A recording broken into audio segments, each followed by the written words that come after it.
Hi, it's Pia's Tarot. Hello, Aquarius placement. So, this is your love reading ngayong November. Okay, the person on your mind. So, syempre, before tayo mag-start, kung hindi ka pa nakakapag-subscribe, please do subscribe and hit the notification bell para lagi po tayo maging updated sa mga mangyayari pa lang. Okay, and yeah, don't forget na mag-follow sa akin pong FB page. And kung meron pong tanong pagdating sa private reading, you can message me sa akin pong FB page for more info. Okay? So, yeah. Same name lang po ng ating channel. Pia's Tarot. Okay? And, kung gusto niyo po na magpa-reading sa aking friend, message nyo lang siya sa kanya pong FB page. Okay? So, yeah. Doon kayo mag-usap. O, diba? Okay. Oo. Aquarius placements. Ano bang meron? So, who's the person on Aquarius mind?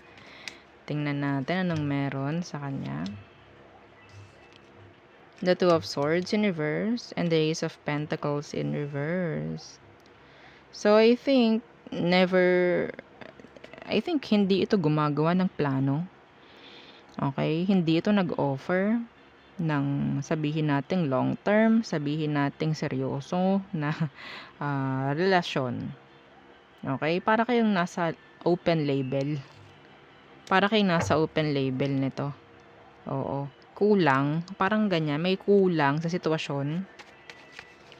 Okay? Some of them may problem financially.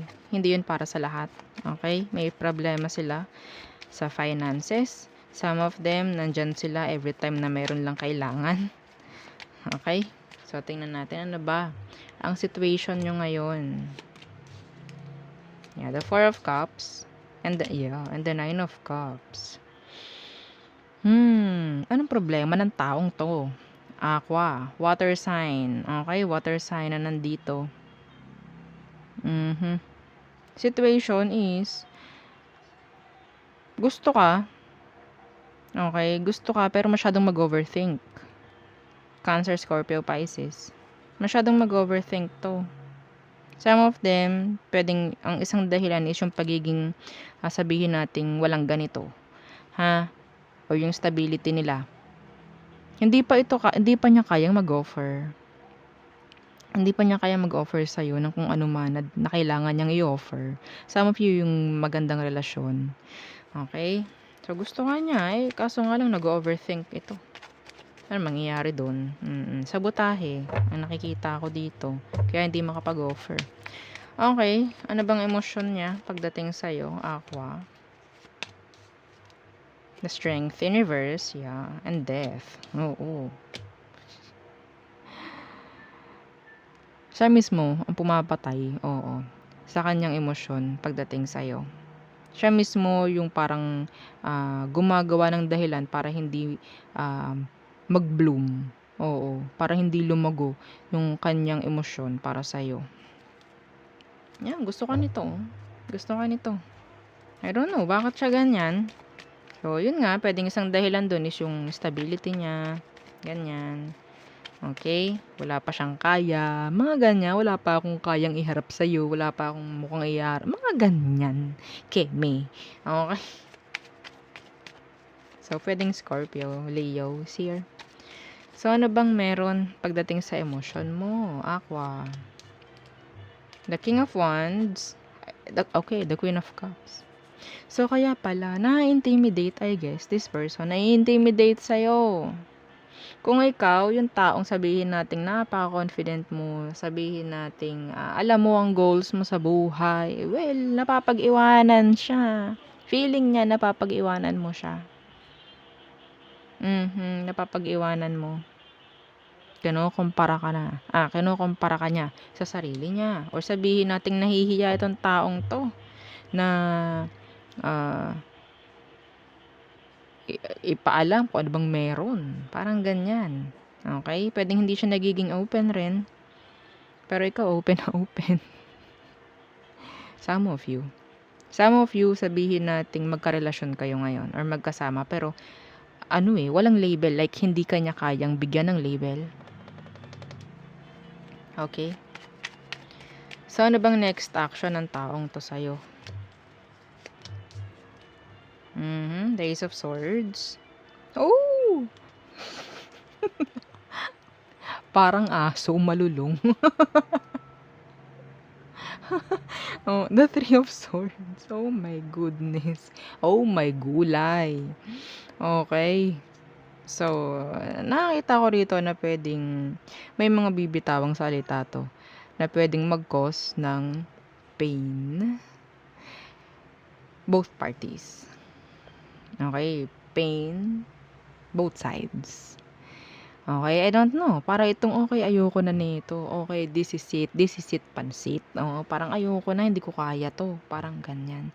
So, someone sabihin nating, makakaramdam ng pain. Yeah, magiging ano 'to, open. Nakakuha ko dito ng energy sa taong ito na puwedeng magsalita 'to na sobrang ano, sabihin nating direct to the point, parang ganyan. Hindi ko kaya, hindi ko ganito, ganito, ganyan, ganyan. Yes. Oh, no. May blockage dito. Oo, so nakita natin si Three of Swords, ayokong, i-focus na lang sa third party kasi I think this is not sabihin nating, tawag diyan, another person na involved. Kasi gusto ka niya. Gusto ka nito, okay, alam niya sa sarili niya 'yun. Yes, single 'tong taong 'to, the Nine of Cups is here, okay. Pero yeah, I think ang gumugulo lang dito is yung sitwasyon or sabihin natin yung stability niya, 'yun lang. Mahirap mahirap okay. Oh. So, anong advice for Aquarius? The Eight of Swords, okay. So, Eight of Swords, ito yung pagiging open-minded. Open-minded ka ba? Ha? Pag-intindi, okay, Aquarius, pag-intindi ang kailangan dito. Yeah, the Hierophant in reverse. Kung hindi pa niya kaya, then don't. Okay? Lalo na nga hindi ka rin nga niya mabigyan ng label dito. Ha?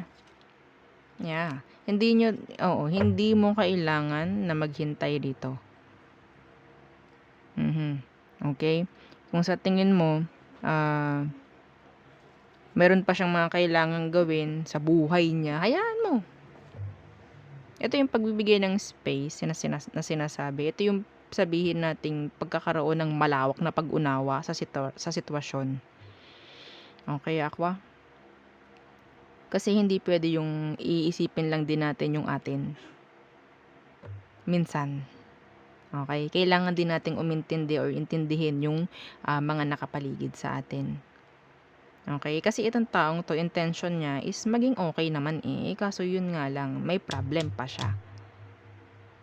Kung kaya mong suportahan itong taong to by giving them space, mas maganda yun. Okay? Yeah. Yun lang ang aking nakikita. Mahirap para sa kanya to actually. Mahirap, confused siya. Intindihin mo. Para balanse.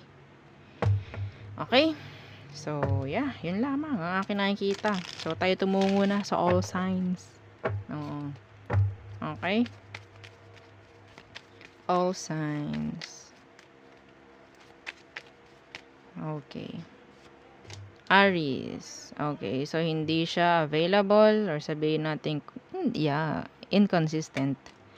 Taurus, so nandun yung pagdistansya niya. Gemini, holding back.